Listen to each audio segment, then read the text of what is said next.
a todos, todas, todes. É um prazer nós estarmos aqui nesse dia de hoje, com greve, com chuva, com tudo, com problemas técnicos.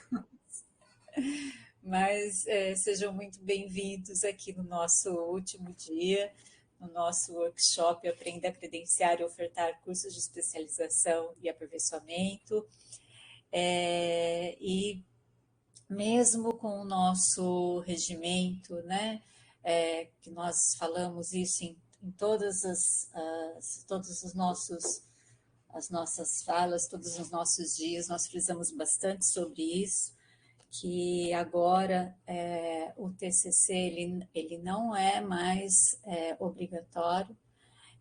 Nós vimos necessário essa fala de hoje da coordenadora do Comitê de Ética e Pesquisa, a professora doutora Paula Midori, porque nós entendemos que alguns cursos ainda vão continuar com o TCC, ou porque ainda está em andamento, né, o próprio plano de ensino, ou porque julgam necessário o TCC, mas não é mais obrigatório. Então, nós vimos que seria importante essa fala e agradeço a professora Paula de ter aceito o convite e agradeço mais uma vez a todos os nossos colaboradores que estiveram conosco durante todo o nosso workshop.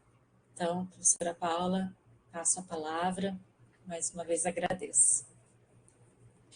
Bom dia, Andréia, bom dia os professores aqui, professoras.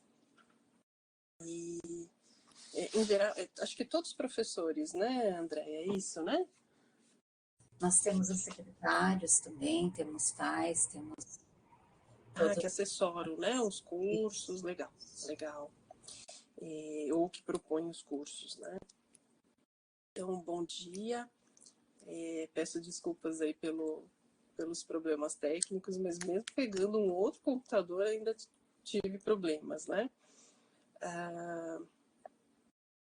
Então, como a Andréia já me apresentou, né? Então, eu sou a coordenadora atual, né, do Comitê de Ética e Pesquisa, desde 2020, estou no cargo, e preparei mais ou menos uma apresentação bem breve, mas um pouco mais focada, né, para o lato sensu. E ainda assim, pensando que o lato sensu, né, pelo que a gente tem experiência do que recebemos, é um conglomerado aí, né, de possibilidades nas áreas de ciências humanas, das biomédicas, os mais profissionalizantes, os menos, né, os mais teóricos.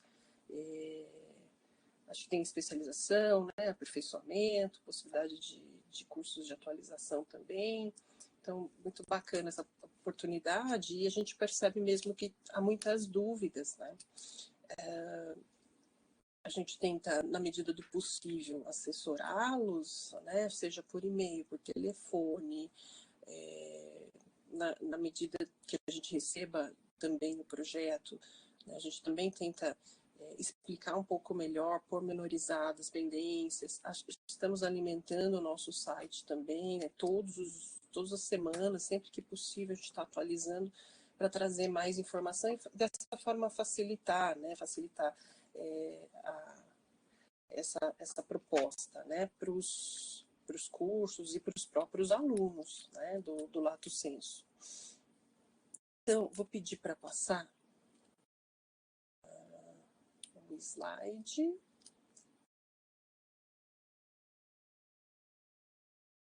Um momento, eu já vou carregar, professora.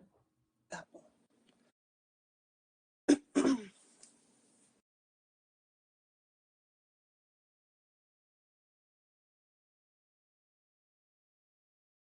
Eu acho que eu consigo passar, né, depois, é isso, né? Sim.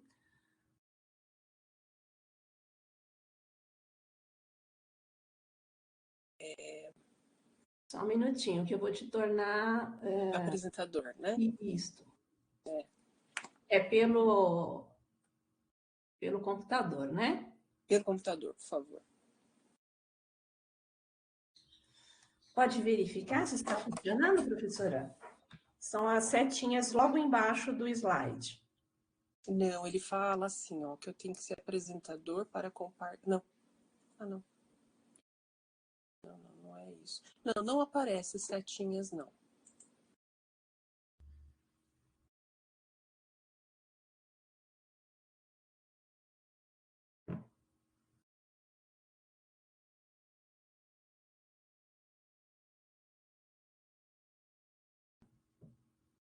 E agora? Agora fala que eu fui promovida a moderador, mas não vejo setinha, não. Tenta, por favor, pelas teclas, o teclado embaixo de avançar e retornar. Também não. Mas pode passar para mim, então.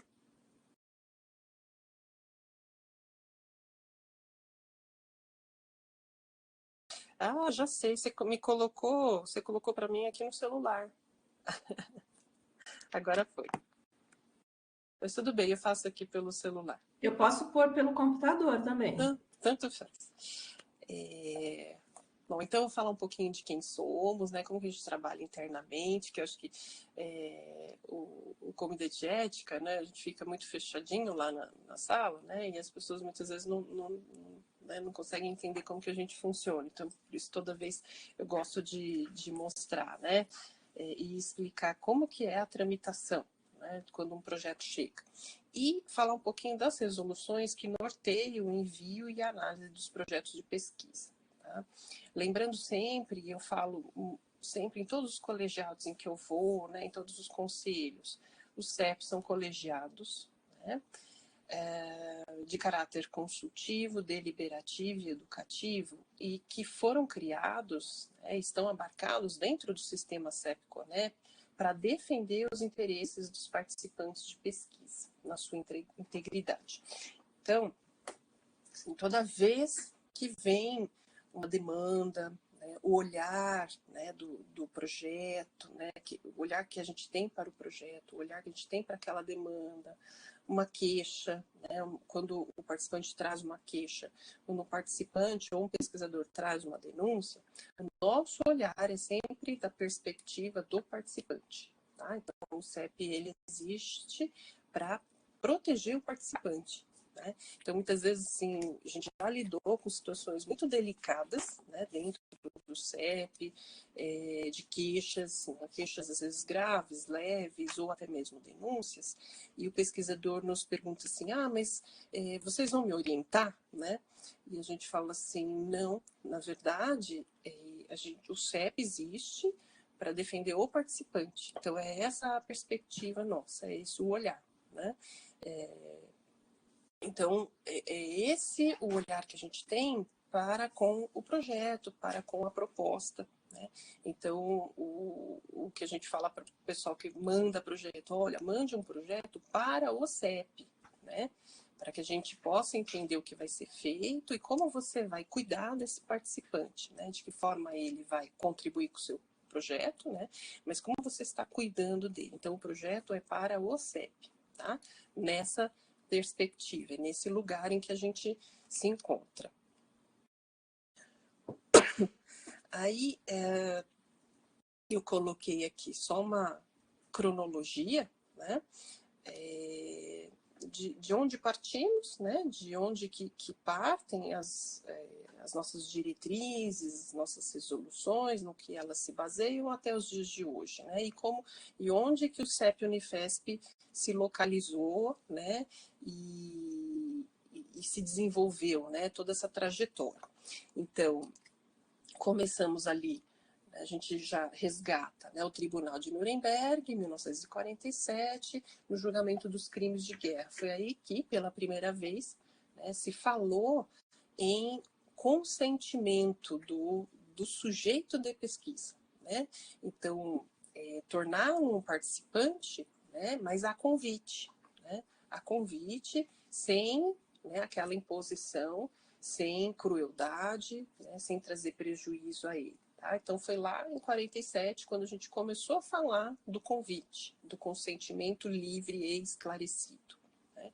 De 47 para frente, assim, algumas evoluções foram acontecendo, mas paulatinamente, e em muitos países não houve adesão, em muitas áreas não houve adesão, a gente sabe, né, de vários exemplos aí que a gente tem na história, e aí por isso, em 64, né, então a Associação Médica Mundial se reuniu, né, em Helsinki para propor a primeira Declaração de Helsinki. De 64 até 2013, várias atualizações foram sendo feitas, né, e alguns avanços, alguns retrocessos, e culminou que em 2013, né, que foi a última atualização, foi a partir de uma reunião que ocorreu no Brasil, né, em Fortaleza. Então, houve então, a atualização da Declaração de Helsinki em 2013. Né? Inclusive, ela foi traduzida, né, para o português pelo professor Miguel Jorge, que foi o que me antecedeu, né, que foi presidente da Associação Médica Mundial. E dali para cá, né, a gente teve uma evolução também, né, de 64, né, então pensando já o marco foi em 88, né, pelo Conselho Nacional de Saúde, quando tivemos a publicação das primeiras normas de pesquisa em saúde, ainda muito focado na saúde, né, sempre, por isso que a gente, claro, a gente ainda tem um viés de saúde, um viés de biomédica, da área biomédica, mas que isso, com o tempo, né, a gente está conseguindo evoluir para a área de ciências humanas e sociais. Então, lá em 88, a publicação, em 95, diretrizes sendo publicadas pela OMS, né, então uma preocupação crescente, a criação da própria CONEP, que é o Conselho, a Comissão Nacional, né, e os CEPs estão abarcados nessa árvore ali, né, no sistema CEP-CONEP. A criação da CONEP ocorreu em 96, junto com a publicação, né, da primeira resolução, né, 196, né, que norteava as pesquisas na área de saúde. Concomitantemente, em 91, aqui na Unifesp, né, mais precisamente na Escola Paulista de Medicina, nós tivemos a formação da primeira Comissão de Ética Médica. Então, a Comissão de Ética Médica ainda abarcava tanto a parte assistencial, o hospital, né, quanto as pesquisas que eram realizadas no hospital. Mas em 98, logo depois da criação da CONEP, houve a criação do Comitê de Ética em Pesquisa do Hospital São Paulo, que passou a ser coordenado pelo professor Medina e assim perdurou até 2014. Né? Então foram vários anos. Né? Nesse meio tempo tivemos a criação, né, da Plataforma Brasil, né? E a publicação da 466, que é a resolução que norteia a área de pesquisa em saúde, pesquisa na área de biomédicas. Então, é essa resolução que a gente segue quando um projeto chega para nós. O projeto tem um viés de ciências biomédicas, então é a resolução 466 que deve ser obedecida. Tá? Lá em 2016, tendo em vista, né, então, a crescente preocupação das pesquisas, com relação às pesquisas realizadas na área de ciências humanas e sociais, isso não só no Brasil, mas no mundo todo, né? Houve, então, a proposição da resolução 510. Então, a 510 é a resolução que norteia a avaliação de um projeto de pesquisa na área de ciências humanas e sociais. Tá? Em 2014, o professor Miguel Jorge, ele assumiu a coordenação do CEP, da Unifesp, e houve aí a divisão em duas comissões separadas, o CEP, Unifesp e a CEUA, né, que é a Comissão de Ética na Experimentação Animal. Então passaram aí a ser duas comissões separadas. Né? Lá em 2018, 4 anos depois, o nosso Comitê de Ética passou a se chamar Comitê de Ética da Universidade Federal de São Paulo, porque até então era Comitê de Ética do Hospital São Paulo. Tá? Então, nós né? Dessa forma, tivemos, então, o CEP da universidade. Eu tomei posse como coordenadora em 2020, e aí tivemos em 2021 a proposição e a publicação da resolução Unifesp, que aí pela primeira vez está ali, né, sedimentado, né, e torna obrigatório o envio do projeto de pesquisa para o CEP ou para a CEUA antes do início da execução desse projeto, se ele envolve seres humanos ou animais vertebrados, respectivamente. Tá? Então, passou a ser obrigatório, né? Mesmo projetos, ou mesmo TCC, mesmo projeto de pesquisa que está aninhado num projeto de extensão, né? Então é obrigatório o envio ao CEP Unifesp, ou pelo menos a apreciação desse projeto por um comitê de ética que faça parte do sistema CEP-CONEP. Né? Aí, durante o meu mandato 2022, eu designei, né, pedi que minha vice-coordenadora, a Fernanda, constituísse o Núcleo de Ciências Humanas e Sociais. Então, hoje a gente opera como se fossem 2 CEPs, né, dentro de um só. Então, temos um CEP de biomédicas e um CEP de Ciências Humanas e Sociais. E esse ano a gente faz 25 anos. Então, é um dos CEPs mais antigos e mais conhecidos, né, de todo o sistema, né, por conta, né, do seu tempo de existência, por conta do número de projetos que a gente avalia, a importância, né, muitas vezes a visibilidade que esses projetos têm, né, e que passam por nós. Tá?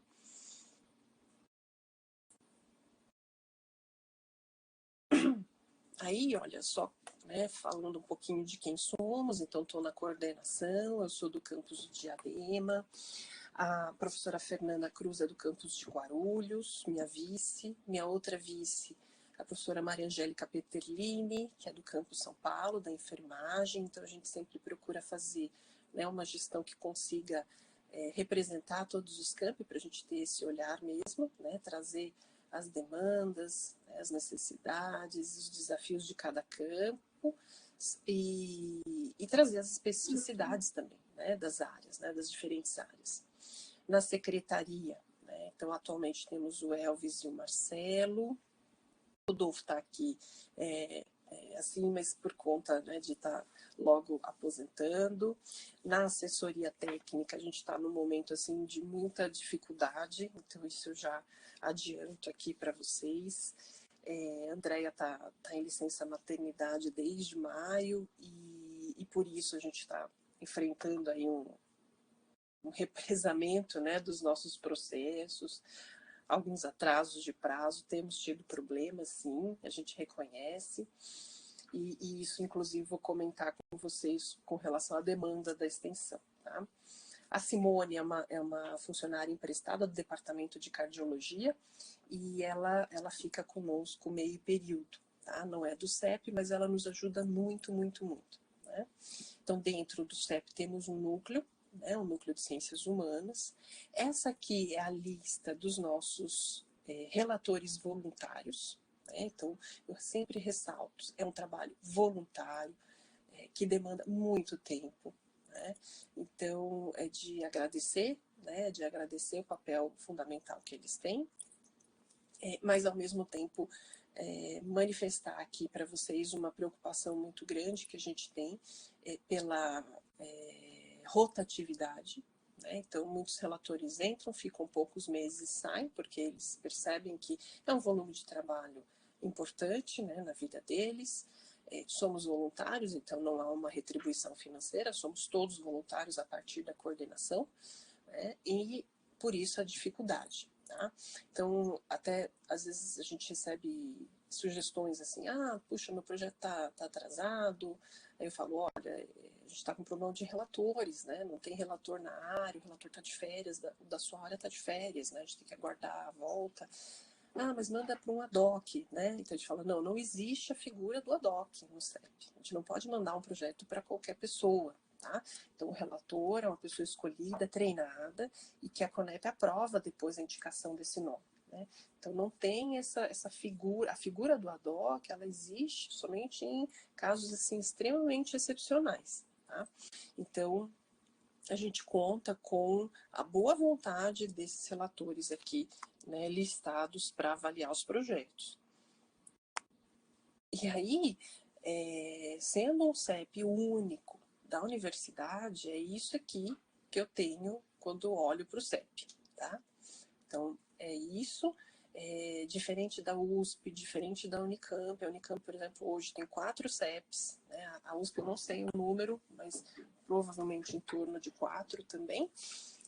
A gente está nessa condição de um CEP único, atendendo diversos campi, inclusive atendendo instituições que não são da Unifesp, como o GRAAC, o Hospital do Rim e a FIP. Tá?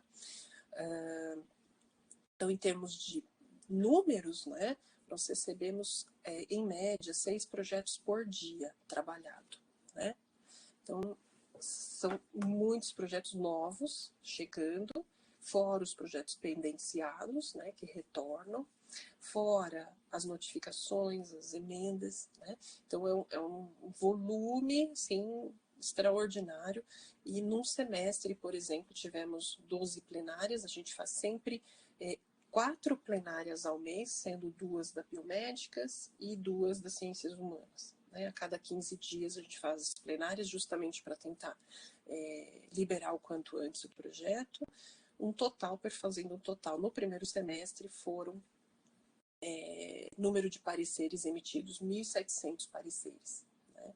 Então, é muita coisa, e é por isso que eu faço aqui um apelo no sentido porque sei que muitos professores aqui estão em cargos, né? Em cargos de conselhos, em cargos de coordenação, em cargos, enfim, pode falar no seu departamento. O CEP, ele só existe com o trabalho da comunidade. Tá? Então, eu brinco quando as pessoas... eu fui recentemente na Câmara de Pós-Graduação e Pesquisa de São Paulo, né? Eu falei assim muito claramente, o CEP não é um totem, que a pessoa pluga ali um pendrive, manda o projeto e automaticamente ele é analisado. Né? Então, não, ele é dependente de um trabalho voluntário. Né? Sem voluntários, o CEP não anda. Então, vejo assim, esse tsunami de protocolos chegando, né? Um elefante branco tendo que ser, né, empurrado. Então, é um volume de trabalho que a gente, né, não consegue dar conta, porque fora isso a gente também dá aula, também orienta, tem um curso Lato Sensu, tem um curso de pós-graduação, tem os alunos e o laboratório. Então, sem a ajuda, né, a gente não tem como existir. A Conep não nos dá um suporte em termos de recursos humanos, infraestrutura, nem financeira. É a universidade que tem que suprir. Né? E em meio à crise grande que a gente tem, tenho feito inúmeros pedidos para a reitoria, né?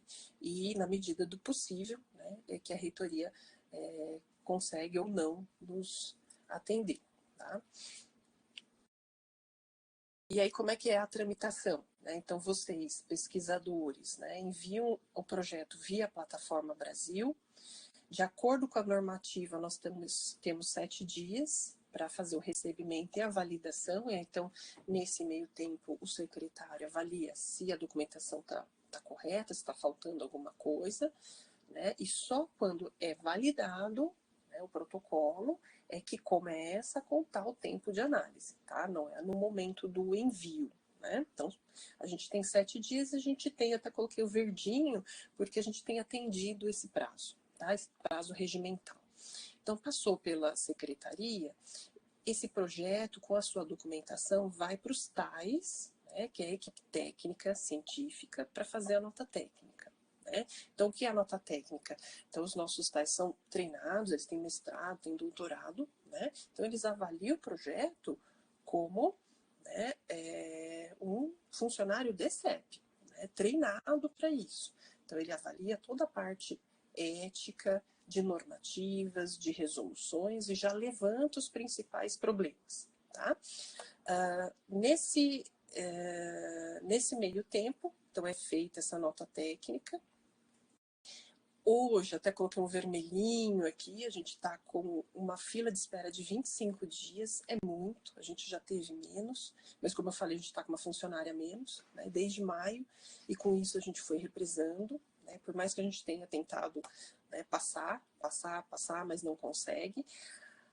Outro detalhe que é muito importante, a prioridade não existe, tá? Então, hoje não há prioridade para projeto. Então, hoje está valendo a normativa CONEP. A gente avalia com base na fila de espera.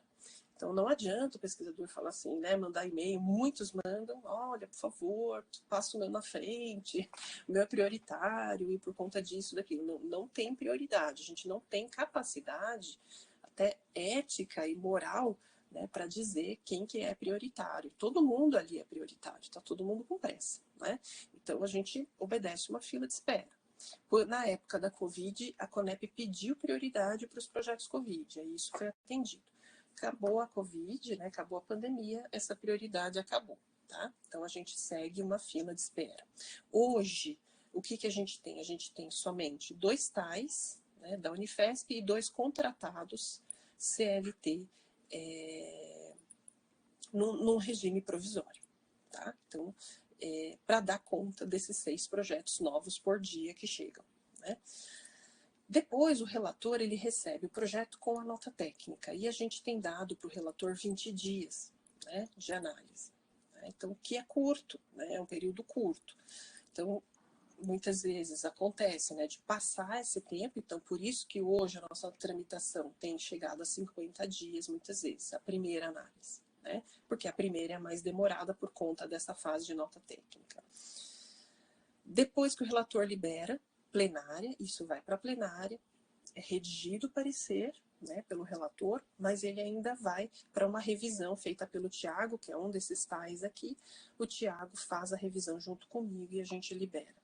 Tá? Então, a gente faz todo esse processo de liberação 2 vezes por mês. Tá?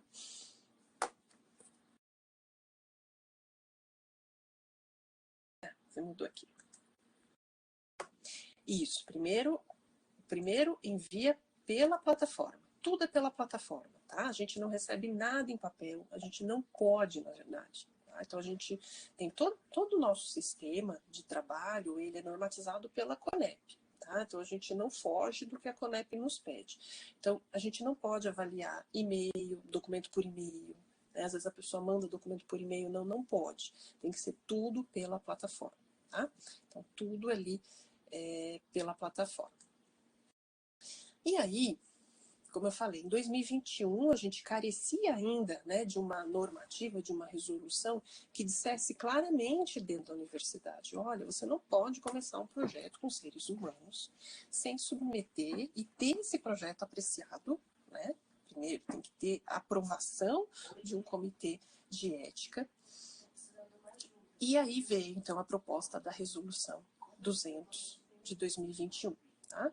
Então, ela fala claramente, né? Então, a submissão, apreciação e aprovação do projeto ao CEP ou CEUA são obrigatórias antes do início de qualquer pesquisa científica, que envolva direto ou indiretamente ser humano ou animal vertebrado, respectivamente.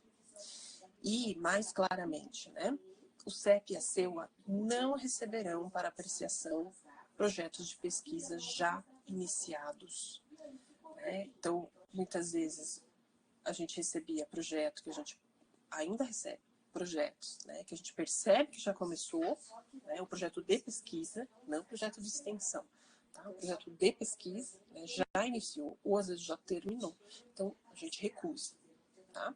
E dependendo da gravidade, né, então está envolvendo a pessoa ali diretamente, tem um risco substancial, a gente ainda tem que lidar, né, com essa denúncia. Que aí se torna, então, uma denúncia. Outra observação importante que eu já passo a vocês, né? Então, antes de começar esse projeto, então, submeter o projeto pela plataforma Brasil ao CEP, e essa submissão tem que ser feita pelo orientador, tá? Orientador, o professor, né?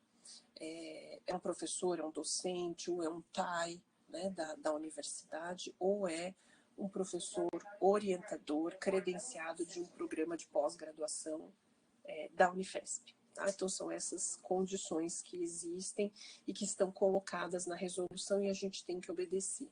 Então, da parte do lato sensu, né, teve até um professor colega nosso que falou, puxa, Paula, eu tenho um curso lato sensu em que eu tenho muitos professores colaboradores, né, e eles orientam o TCC. Né? Como que eu faço? Eles podem enviar? Esse professor de fora, externo, ele pode enviar? Não, ele não pode. Né? Tem que ser um professor da Unifesp.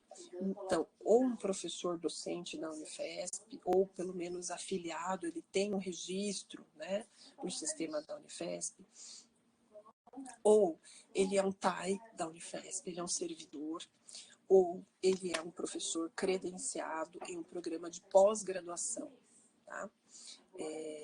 Nível mestrado, doutorado. Tá? Essas são algumas normativas, né, que a gente obedece. Isso não tem muito como retirar. Outra observação, aí já trazendo, né, a especificidade do lato sensu.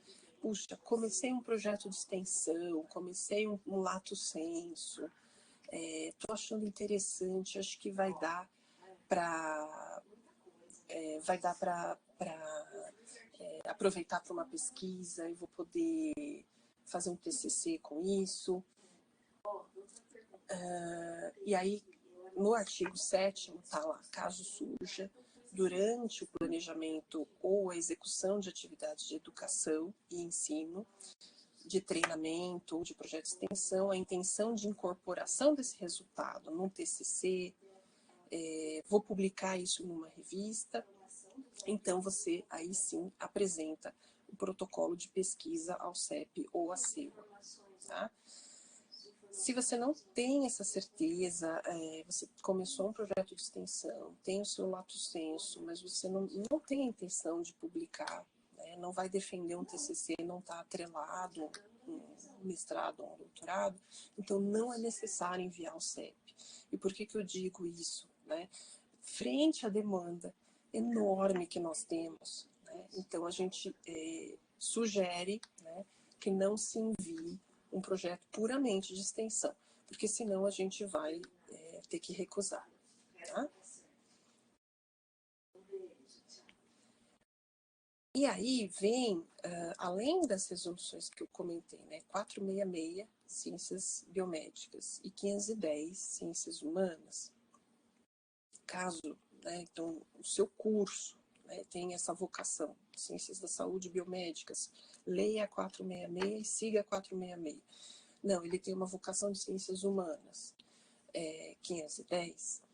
Na resolução 674, que é uma resolução recente sobre a tipificação, né, dos projetos de pesquisa, lá constam as pesquisas que estão dispensadas de registro.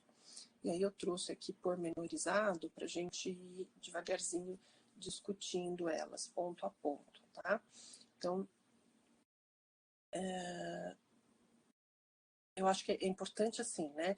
Peguem depois a resolução, tá? Que ela surgem algumas dúvidas, eu até divulguei uma carta circular da CONEP que veio, ofício circular, né, que vinha trazendo um pouquinho mais de detalhes, né, explicando um pouquinho mais, e mesmo assim eu percebi que surgiram dúvidas. Então, veja, se for uma pesquisa de opinião pública com participante não identificável, tá? Vamos supor que é uma pesquisa de valoração ao objeto de consulta. Então, você fez um evento, um congresso, né?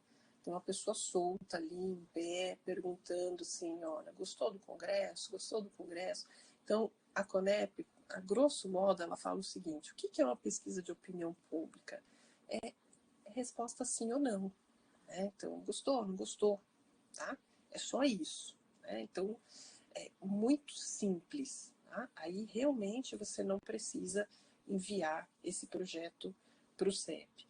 Agora, vou mandar um questionário, né, já perguntando detalhes. O questionário, ele colhe o nome da pessoa, ele colhe o e-mail. Né? Às vezes, sem querer, a gente não percebe, a gente faz lá um Google Form, né? Mas ele colhe o e-mail da pessoa, né? A gente percebe isso. Ele já pede ali uma valoração, uma subjetividade com relação àquele tema, isso já configura um projeto com seres humanos. Tá?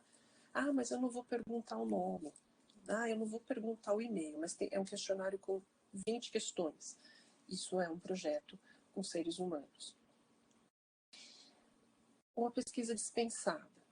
Outra pesquisa dispensada, né? Pesquisa que utiliza informações de acesso público. Né? Então, o que é acesso público, domínio público? A grosso modo, você acessa lá o site do IBGE e você baixa a planilha deles naquele formato, né, CSL. Você baixa a planilha, você não precisou fazer login, não precisou se cadastrar, não precisou de uma senha específica para isso. Os dados que vêm já estão agregados, tá? Já está tudo agregado. Isso está dispensado. Agora, aí cabe um senão, né? Por isso a dificuldade, por isso que na dúvida, manda um e-mail para a gente, pergunta, né? Tudo que está público, eu posso fazer um projeto de pesquisa? Não. Tá? Então, todas as opiniões de uma rede social, eu estou vendo lá as opiniões de uma rede social, eu posso simplesmente fazer uma pesquisa? Depende. Eu tenho vídeos no YouTube, estão lá os vídeos. Eu posso fazer uma pesquisa em torno daqueles vídeos, em torno dos palestrantes que estão lá nos vídeos? Provavelmente não. Sem o consentimento dele, não. Tá? Nem tudo o que está público, nem tudo que é de domínio, que está público, não domínio público, mas o que está público, né, você pode fazer um projeto de pesquisa em torno daquilo, porque muitas vezes você pode estar trabalhando com dados sensíveis, né, um assunto muito sensível. Hoje, se você colocar o nome dos professores, né, na internet, os professores federais, por exemplo, por conta da transparência, você tem lá o salário dos professores. Posso fazer uma pesquisa com isso? Não. Né?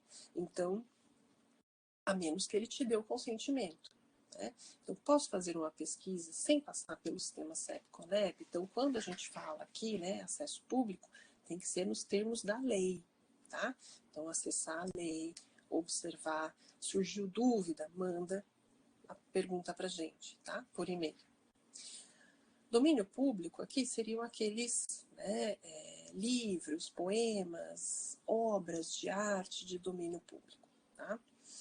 Pesquisa censitária. Pesquisa censitária, né, então já teve pesquisador falando assim, posso fazer, preciso passar pelo CEP? A minha pesquisa é com 5.000 pessoas, é uma pesquisa censitária. Eu falo, então não. Tá? A pesquisa censitária é aquela realizada por órgãos do governo. Tá? Sob encomenda, né, do governo. Outras pesquisas dispensadas. Pesquisa realizada exclusivamente com informações ou dados já disponibilizados de forma agregada, sem possibilidade de identificação individual. E principalmente aquelas, como eu falei, né, então o sistema IBGE está lá, você baixa, então, no município tal eu tenho X população, essa X população usou os serviços do SUS X vezes, então, né, então dados agregados, tá? Você não tem dados individuais. Então, aí sim, nessa condição, está dispensado. Aqui algumas perguntas, qualquer pesquisa anonimizada pode ser dispensada? Não. Então tem que tomar muito cuidado com isso, tá? Muito cuidado. Se o participante não for identificado, precisa passar pelo CEP? Precisa. Precisa. Tá?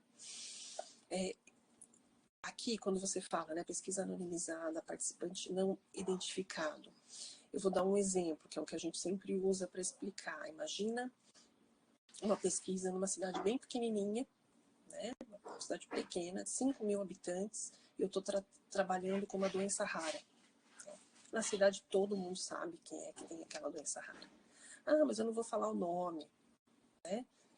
Mas todo mundo sabe. Então, quando a gente trabalha com grupos, né, diferentes identidades, dados sensíveis, né, doenças raras, isso é muito, muito complicado.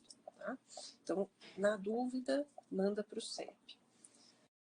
Revisão de literatura, não precisa. Ah, mas é uma revisão sistemática. Não, não precisa. Não precisa enviar para o CEP.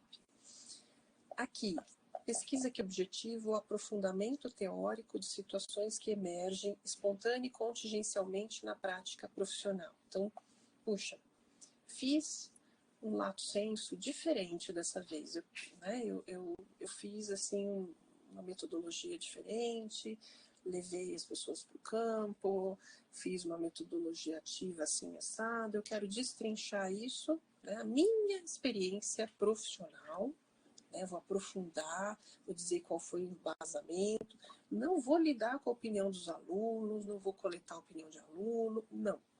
É a minha experiência, não precisa mandar para o CEP, tá? Meta-análise, não precisa, tá? E aí entra aqui também, ó, atividade realizada, e aí entra, né, o trabalho de extensão, o trabalho do lato sensu, de educação, até do treinamento na área médica, né? Então, estou fazendo ali o meu trabalho de extensão, estou ensinando os alunos na prática médica, estou fazendo um projeto de extensão numa escola, né? Sem finalidade de pesquisa. Eu não vou publicar esse artigo, não vou defender ninguém, não precisa mandar para o CEP. Tá? É um projeto de extensão, é um programa lato sensu, ponto. Agora, a partir daí, eu quero publicar um artigo sobre isso, vou colher dados desses alunos. Esses alunos, se eu estou colhendo dado dele, nota, percepção, opinião, ele se torna um participante de pesquisa. Tá? Ele não é mais aluno.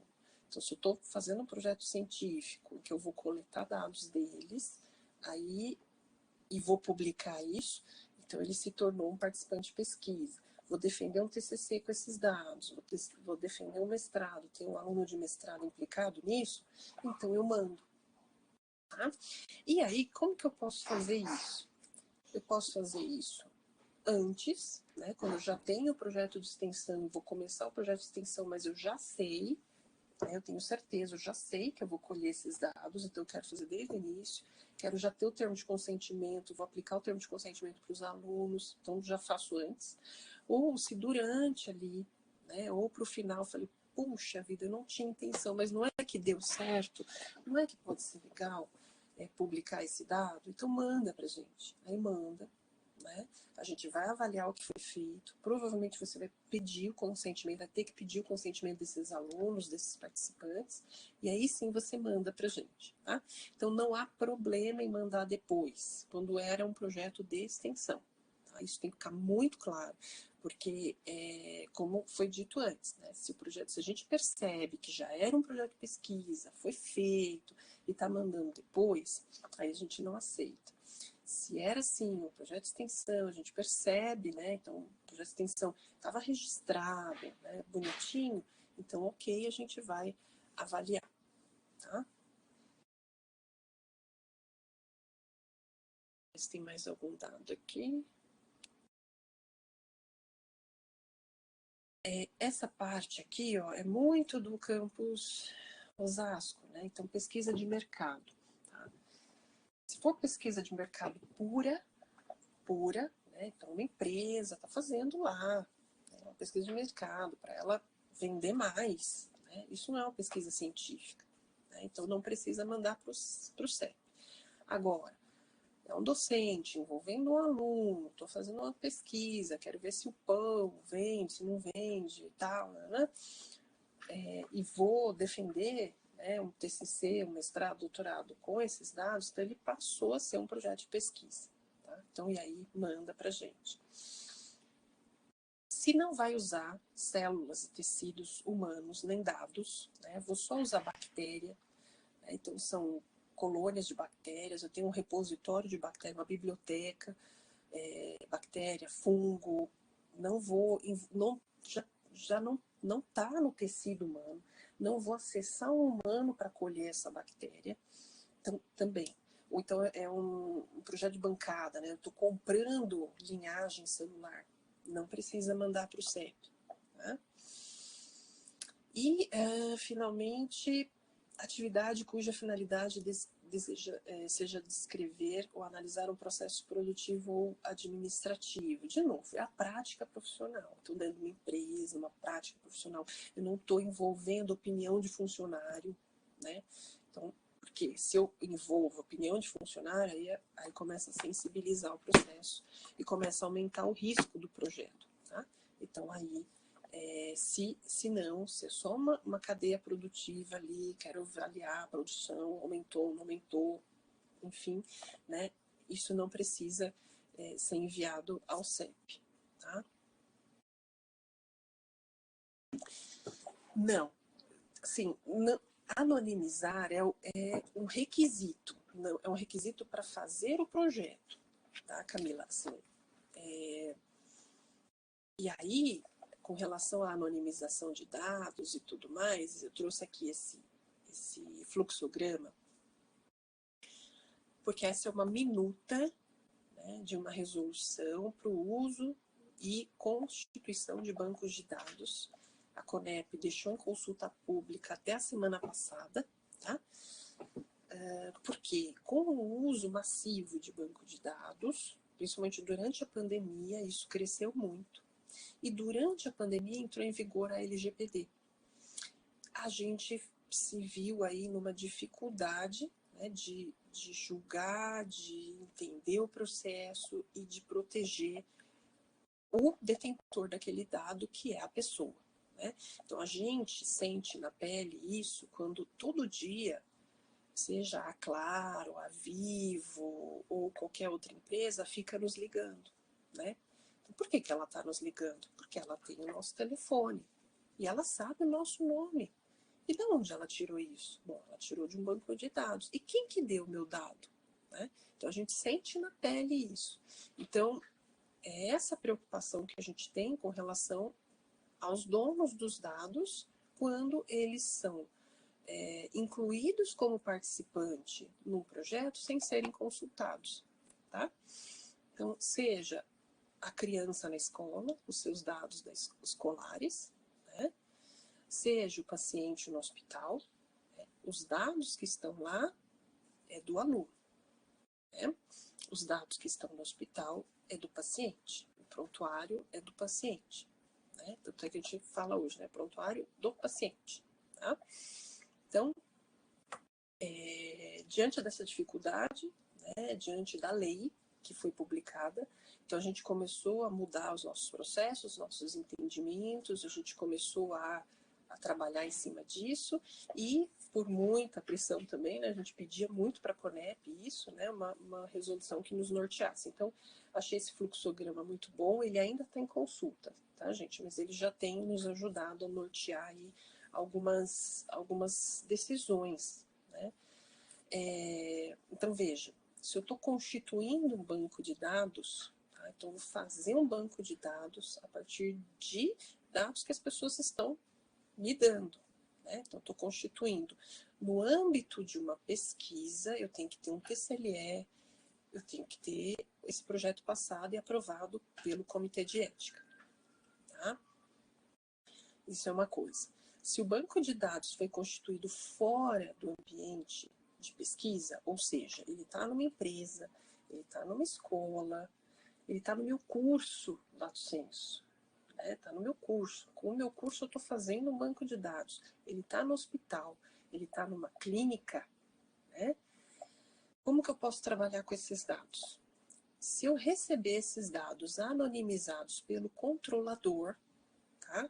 Então, esse banco, eu já recebo o banco de dados já anonimizados, já recebo, tá? Não sou eu que estou anonimizando, é o dono, é o hospital, é a clínica, é a escola.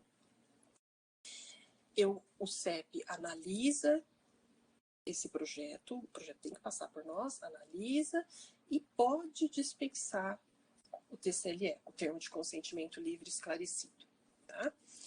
Se os dados que eu recebo vêm com nome, vêm com todos os dados ali, nome, né, do participante, telefone e tudo mais, eu tenho que aplicar um termo de consentimento para que eu possa usar os dados dessa pessoa, tá? Não importa o número amostral do meu projeto. Tá? Então, esse aqui é uma propositura, né? Estava em consulta, como eu falei, né? Mas, nas últimas vezes que nós consultamos a Conep, foi assim, né, que ela nos orientou a trabalhar. E aí, eu coloquei aqui, olha, para todo mundo que for fazer um projeto de pesquisa que envolva seres humanos, né, a gente tem uma cartilha do participante de pesquisa. Tá? Então, o participante tem seus direitos, né, o pesquisador tem deveres para com ele, né, afinal de contas, a gente está usando, né, seus dados, suas opiniões e tudo mais, a sua participação de forma gratuita. O participante de pesquisa no Brasil, ele não pode receber, ele não pode ter um benefício direto financeiro, não pode ganhar prêmio, não pode, tá? Para participar. E por conta disso, a gente tem que respeitar, né, a sua autonomia, né, que seria a decisão de participar se ele quiser. Né? Então, a gente apresenta o termo de consentimento, explica. O termo de consentimento ele tem que estar bem redigido, com uma linguagem muito acessível para ele. A gente explica e aí ele vai considerar se ele quer ou não participar. Né? Quando a gente avalia um projeto, a gente avalia o balanço risco-benefício, né? O risco que esse participante está correndo não pode ser maior que o benefício. Né? E mais, né? A gente sempre pendencia isso. Não existe projeto de pesquisa sem risco. Tá? Não existe. Pode falar assim, mas eu vou usar só os dados ali dele, eu vou usar os dados do prontuário, mas esses dados podem vazar. Né? Então, esses dados podem vazar. Mas ele vai vir aqui, um participante de pesquisa vai vir, a gente vai fazer uma roda de conversa e tudo mais, e isso não tem risco. Não tem risco. A partir do momento que ele saiu da casa dele, né, ele saiu da casa, saiu do seu sofá e se dirigiu ao ponto ali de pesquisa, ele tá, né, já tem um risco maior do que se ele estivesse em casa fazendo nada. Então, é muito importante que a gente possa, né, avaliar, coloque sempre o risco que está presente na sua proposta. Tá? Não tenha medo de descrever o risco. A gente fala assim, quando o pesquisador ele é capaz de descrever o risco que está atrelado à sua proposta, significa que ele é maduro, ele entendeu o que ele está fazendo.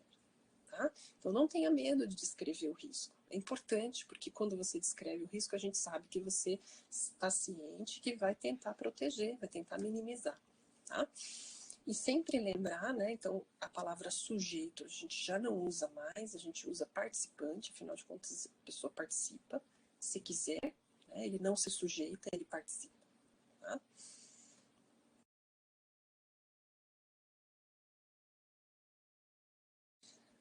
Eu vou até, foi ótimo, a Andrea está aqui colocando para mim, né, os links, eu vou passar aqui rapidamente para vocês também a carinha do site e tudo mais. Aqui, claro, eu não vou conseguir detalhar para vocês tudo, né, que precisa mandar para a gente, mas o que é muito importante, olha, e o porquê que a gente pede, né? Primeiro que isso já está na normativa, a gente segue uma norma operacional Conep, tá? Então, na norma operacional é ela que a gente se baseia e obedece. Então, primeiro, a gente precisa das cartas de anuência. Eu vou fazer, então, a pesquisa atrelada ao meu projeto de extensão numa escola. A gente precisa da carta de anuência. É uma pesquisa atrelada ao meu lato sensu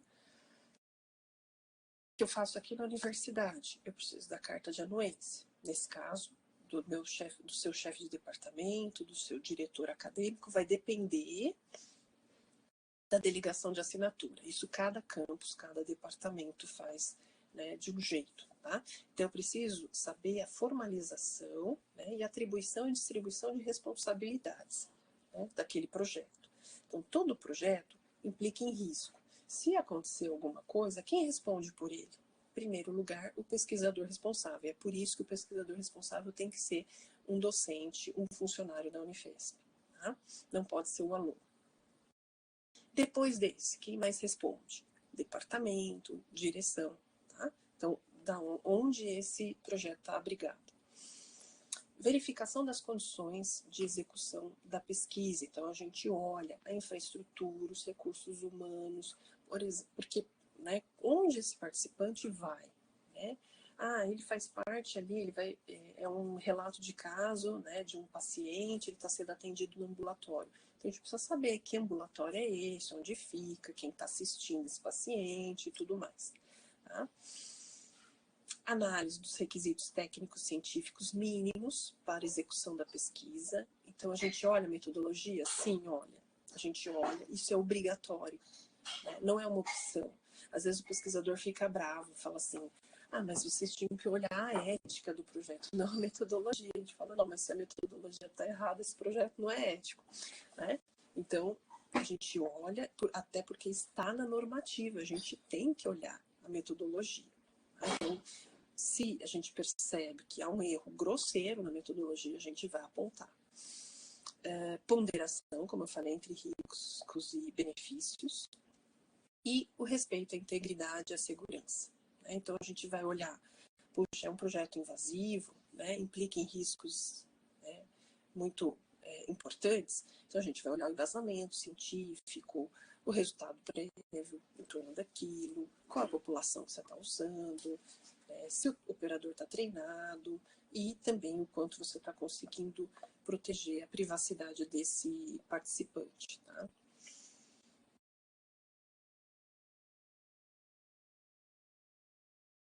Aqui, olha, um pormenor para o pessoal das biomédicas que nos mandam relato de caso. Tá?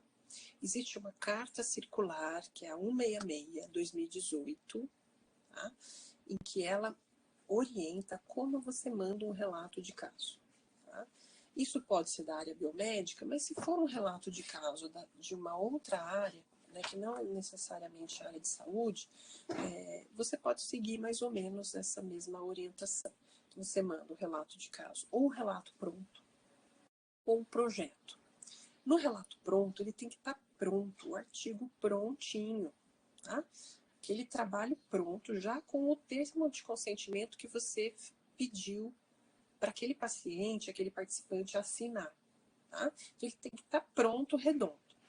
Eu não tenho ele pronto, mas eu tenho uma ideia, eu tenho um projeto, então mando o projeto. Então, você vai mandar um projeto, vai dizer tudo o que você vai fazer. Então, eu vou mostrar foto, como que é essa foto, eu vou usar dados, eu vou publicar dados dessa pessoa, a gente precisa saber quais são os dados. Tá? E um modelo de termo de consentimento também, né? Bonitinho ali, né? Explicando para essa pessoa. É um termo de consentimento só para uma pessoa? Não tem problema. Você vai lá explicar para ela tudo que você vai fazer com os dados dela. Né? Então, é muito comum na área biomédica publicar foto. Né? E a gente precisa ver a foto. Como que é essa foto? Né? Hoje a gente tem uma preocupação de mostrar fotos de paciente, inclusive em aula. Né? Então, até em aula da graduação a gente, né, cobre, e mesmo assim a gente ainda tem que pedir autorização para o dono, né, daquela imagem, que é o paciente. Então, para pesquisa, mesma coisa. Né? Imagina eu veiculando isso num congresso, numa aula de congresso, num artigo científico, a gente precisa saber quais são os dados, né, da pessoa. Já veio relato de caso com as iniciais dos nomes. A gente fala, não, mas pelo inicial, né, você consegue saber quem é a pessoa. Tá? Então, é por isso que a gente precisa ter esse olhar, né, muito detalhado, né, porque às vezes por inocência o pesquisador acaba, né, errando. Então, veja, a gente tem esses dois casos, tá? Então, o relato pronto, o artigo está pronto e o projeto. Tá? Então, leiam, né, quem tiver interesse em nos mandar o relato de caso, né, leia essa circular, que é a 166/2018. Tá? Ela orienta direitinho, bonitinho, como que é feito esse envio pela Plataforma Brasil também. Tá? Então, o site, como eu falei, o site a gente está sempre atualizando, sempre melhorando. Agora a gente vai até reformular ele um pouquinho mais, né? A gente conseguiu... fez já algumas reuniões com a STI, a gente vai colocar mais detalhes, vai até deixar ele um pouquinho mais limpo. A gente foi fazendo assim na medida do possível, quanto a gente consegue, né? Então vai ser reformulado dentro em breve. Vocês vão ver aqui, ó, temos orientações. Então, tem desde como mandar um projeto de pesquisa, tá? Então, projeto de pesquisa, gente, é um projeto mesmo, né? Então, tem que ter tudo lá. A gente já recebeu o projeto com uma página, projeto que fala e não fala quem é o participante, quantos são, nem a idade do participante. Porque se você envolve criança, por exemplo, é totalmente diferente, é uma população vulnerável, né? A criança é considerada uma população vulnerável, então a gente precisa saber, né? Então lá tem tudo, tá? Várias orientações. Os documentos oficiais, então documentos da Conep, da Unifesp, estão aqui na aba de documentos, e os modelos, ó. Modelos são super importantes, ó. A gente criou modelos para tudo. Então, o primeiro modelinho aqui é o cadastro CEP. Para você mandar um projeto para a gente, além da folha de rosto da plataforma Brasil, que você vai colher a assinatura, né, do seu departamento, né, do seu chefe de departamento, você também tem que preencher esse cadastro CEP e você também assina, tá? Então, o pesquisador assina os dois, o chefe de departamento agora assina só a folha de rosto. A gente tentou enxugar ao máximo, né, as assinaturas e o número de documentos. Então, são esses dois documentos obrigatórios. Depois, tem o projeto, tem a carta de anuência do lugar que você vai fazer. Né? Ah, eu vou fazer numa escola, eu vou fazer num ambulatório, fazer numa empresa, numa clínica privada, precisa da carta de anuência. Então, projeto e o termo de consentimento. Né? Termo de consentimento, eu tenho aqui para os adultos, a gente tem TCLE modelo biomédicas, TCLE ciências humanas, TCLE para ambiente virtual. Então, eu vou fazer uma pesquisa e eu não vou encontrar essa pessoa em nenhum momento, vai ser tudo remoto. Então, tem um TCLE para ambiente virtual. Tem o TCLE para relato de caso. E tem os termos de assentimento de acordo com a idade da criança. Então, a criança também precisa ser... Você precisa explicar para a criança, né, o que vai ser feito e tem um terminho ali de assentimento de acordo com a idade, porque isso é muito importante, né? Então, não pode ter linguagem complexa, nem para adulto, né, mas muito menos para criança. Então, tem aqui todos os modelinhos necessários aí para uma proposição de um projeto, tá? A gente tem atendimento presencial a participantes e pesquisadores todos os dias, das 8 a 1. Né? Ali, a gente está na Botucatu, aquele prédio da 740, no térreo, tá? No térreo, sala 1. Esse é o nosso telefone, e-mail. A gente tem um canalzinho no YouTube, né? Podem acessar. Né? Temos alguns vídeos de palestras, né? Bem interessantes. Temos, inclusive, um vídeo de TCLE. E estamos sempre à disposição, gente, seja pelo e-mail, pelo telefone ou presencialmente, tá bom?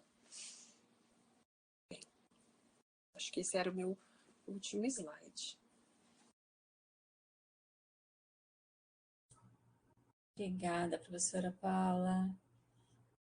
Acho que você foi respondendo todas as perguntas, mas acho que ficou uma aqui do Evaldo no final, que ele perguntou se o relato de caso é do próprio pesquisador, como ficaria? Então, Evaldo, aliás, obrigada pela participação, é muito bom, né, quando faz pergunta, porque você vê, tipo, você não te esquece, né, a gente vai falando, fiquem muito à vontade de colocar perguntas aqui, é bom isso. Então, uma boa pergunta, né, assim, muitas vezes, olha, aconteceu isso aqui, ó, no nosso laboratório. Um professor da química, ele queria usar saliva e ele ia usar a própria saliva. Ele falou, Paula, eu preciso? Eu falei, acho que não, né? Assim, o problema não é a gente, assim, né? Eu te falo, o CEP não é polícia, gente. A gente não vai atrás de quem. O problema é a hora que você vai publicar isso. É que nem extensão, né? A pessoa fala assim, puxa, mandei um artigo para uma revista de extensão, a revista quer agora né?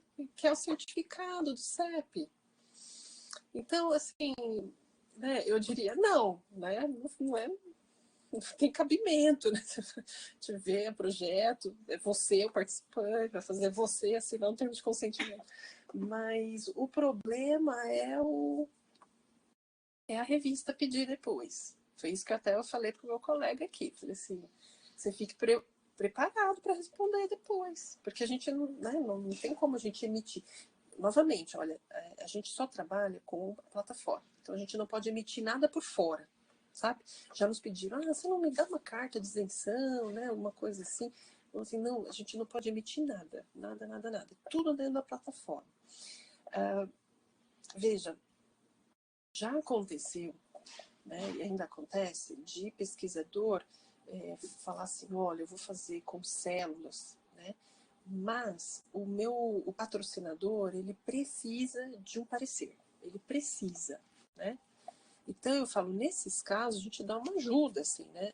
A gente fala, submete pela plataforma tudo, vai dar um trabalho, mas submete, a gente vai olhar e vai emitir um parecer de retirado, é o que a Conep até nos orienta. A gente emite um parecer de retirado que é como se fosse uma isenção, né? Então, porque nesse caso a pesquisadora ela precisa do parecer, tá? Na Unifesp a gente tem uma declaração de responsabilidade, né, Andréia? A declaração de responsabilidade é justamente para esses casos em que o pesquisador está fazendo uma revisão de literatura, uma revisão sistemática, uma meta-análise, e ele precisa anexar alguma declaração, mas aí essa declaração é o pesquisador que assina, né, o orientador que assina. Então não tem uma assinatura oficial do CEP, nada disso. Tem o chefe de departamento, acredito, que assine também conjuntamente. Então, eu acho até importante, né, André, se possível, eu acho que a gente até voltou a colocar no nosso site uma orientaçãozinha quanto a isso, a declaração. Mas ela está no SEI, essa declaração, né? Está na plataforma SEI, justamente para esses projetos isentos. Tá aqui, ó. Eu vou copiar o link. Tem até um link muito bom da Prograde. Um tutorial que eles fizeram muito bom para os casos de isenção. Ah lá. Nesse link vocês encontram um tutorial feito pela Prograde para projetos de pesquisa que não envolvem seres humanos nem animais, tá? Então tem um tutorial, um passo a passo. Para esses casos aí de revisão de literatura, meta-análise, ou, como eu falei, a descrição de uma experiência pessoal, né? A descrição de um processo, né? de implementação, por exemplo, né? Mas você fala na primeira pessoa, né? Ou até na terceira pessoa, mas você não envolve dados, né? de aluno, de nenhum terceiro. Pode falar, Evaldo, fiquem à vontade. Tem alguma pergunta que esqueci de comentar ou que passou? Tem uma mão levantada aqui, ó. Tem? Eu não estou vendo. Pode falar. Pode falar. Oi, bom dia, Evaldo. Muito bom, né? Obrigado a vocês. E aí eu vou tentar ser bem direto aqui, prático, né? Algumas dúvidas que ainda tenho. Nesse que Paulo estava falando mesmo, né? Mais com relação ao ensino, mesmo. Porque às vezes fica misturado para mim, por exemplo, a gente tem um mestrado em ensino, né? E tem a experiência do professor, só que a experiência dele não é individual, né? A experiência dele na sala de aula com os estudantes, né? Por exemplo, ele pode relatar como foi para ele a questão de trabalhar tais conceitos ou a abordagem em si, mas também tem o que ele percebeu de retorno ou de reação dos estudantes. Mas seria um relato de caso. Aí eu fico nessa dúvida, nesse aspecto com relação e o termo de consentimento, sei lá o quê, tem que passar pelo CEP. E uma outra, eu vou colocar as duas para tentar não ocupar muito tempo. E uma outra foi, fiquei com dúvida em uma tela bem anterior que tu colocaste, com relação a onde eu mando primeiro. Por exemplo, se manda primeiro para a plataforma Brasil e depois pelo CEP da Unifesp, ou o contrário, qual que seria? Olha, já começando aí pela fácil, né? É Obrigado. tudo pela plataforma. O CEP não recebe nada. A gente recebe pela plataforma. A gente acessa tudo pela plataforma. O relator acessa pela plataforma, secretaria, tudo. Então, a gente não recebe nada, nem por e-mail, nem por papel. Tá, então eu mando para a plataforma Brasil antes É. de mandar para o CEP, é isso? Isso, porque a hora que você clica lá embaixo, na primeira página, né, quando você está preenchendo ali os dados do seu projeto, a instituição, você colocar lá Unifesp, ele já vem para gente. Ah, legal. Tá. Tá? E aí vem uma outra dúvida. Então, porque é uma dúvida mesmo. Quem que é? Porque eu pensei assim, se eu mando já para a plataforma e for avaliado lá, por que avaliar novamente aqui na Unifesp? Eu fiquei com essa dúvida, apesar de meio Não, mas estranho. assim, não, a plataforma não avalia. É a gente que avalia. Ah, A entendi. plataforma é só um repositório. É um Ah, repositório tá de bom, entendi. documentos. Entendi, Tá? muito bom. Ele vem para a gente mesmo.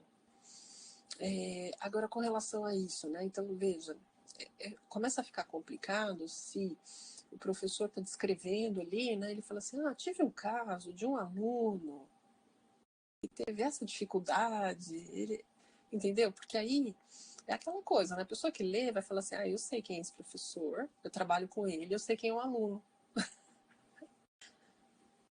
Sabe? Então eu tenho que fazer, né, mesmo que eu Então tiver... é difícil. E aí é que tá, né? Então, por isso, muitas vezes é difícil eu te falar assim, né, de pronto, sem ver o projeto e tal. Muitas vezes a gente tem que ver. Então, seria legal, né? Num caso como esse, você manda pra gente a proposta e a gente avalia junto com o pesquisador a necessidade ou não. Né? A gente vai avaliar, vai falar assim, bom, aqui está parecendo que tem dado sensível. Né? Será que cabe aplicar um TCLE? Né? Ainda mais criança. E, gente, sim, população vulnerável, Então, tá? População vulnerável. entendi. Obrigado. Alguém mais tem alguma pergunta? Ficou alguma coisa? Rosângela, pode disponibilizar, sim, viu? Tá. Fica a gravação, né? A gravação vai ficar no site da PROEC. E uma coisa que também acho que é importante falar, né? O TCLE, a gente recebe muitas críticas ao TCLE, e eu falo assim, a gente recebe muita crítica do TCLE e da plataforma. A gente fala assim, mas eu também, eu concordo. A plataforma é ruim, Ela cai vive fora do ar. Ela vive fora do ar. Ontem ela ficou fora do ar muitas horas. ficou. E nisso a gente não trabalha. Né? A equipe técnica precisa acessar a plataforma. Né? Então, assim, todo mundo tem dificuldade. O TCLE, a gente tentou ao máximo torná-lo mais enxuto, mais palatável. É muito difícil porque tudo que está lá, vocês vão ver o modelinho, tudo que está lá é obrigatório. A Conep quer que a gente coloque aqueles termos. Então, por exemplo, o risco é obrigatório, a indenização, né? Então, a possibilidade de indenização, os benefícios também tem que estar lá. Os custos, por exemplo, o participante não pode ter custo para estar num projeto, tá? Para participar de um projeto. Então, se ele tiver que tomar um ônibus da casa dele para ir até lá para participar do seu projeto, você vai ter que pagar o ônibus, tá? Se ele ficar um dia inteiro, né, vai ter que pagar a alimentação. Então, tem que estar muito claro isso lá no termo. Né? Então, o participante não pode ter custo, tá? Então, no fim, o TCLE fica um contrato, uma coisa assim muito formal, né? Então, ao máximo, tentem sempre colocar a linguagem de vocês como se vocês estivessem falando com aquela pessoa, né? Então, falando, coloca uma linguagem bem coloquial, sem termo técnico, explica bonitinho, bem acessível, tá? Quanto mais acessível, melhor.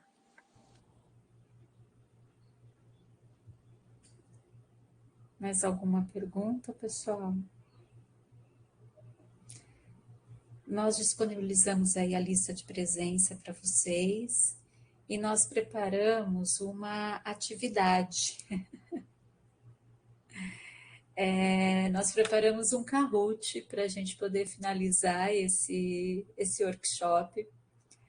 Então, não sei se vocês já jogaram o Kahoot, é bem dinâmico aí, e são 15 perguntas, tem verdadeiro ou falso, tem múltipla escolha, é bem divertido. E aí eu não sei se vocês querem fazer um intervalo para fazer essa dinâmica, respirar um pouco, tomar uma água, e daí a gente volta para fazer essa dinâmica, e aí a gente finaliza o nosso workshop de hoje. O que vocês preferem?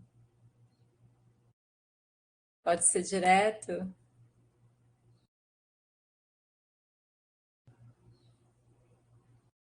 Direto?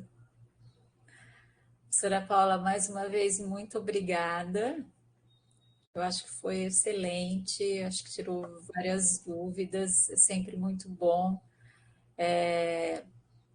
Acho que finalizou e contemplou tudo aqui para gente, para ficar bem encaixado mesmo e sanar todas as dúvidas que sempre chega para Lato Sensu, né? Então, eu acho que nós fizemos assim um workshop do passo a passo mesmo, e não tinha como deixar fora o CEP, não. Eu que agradeço, Andréia. Aliás, agradecer a Andréia também, né, pela ajuda, né? Super cuidadosa sempre. A Andréia é uma das melhores relatoras nossas do CEP, que a gente não deixa ela sair de jeito nenhum, né, André? Eu fico tentando sair, né? Eu falo, o que você quer em troca, Andréia? Tem uma dúvida aí, ó.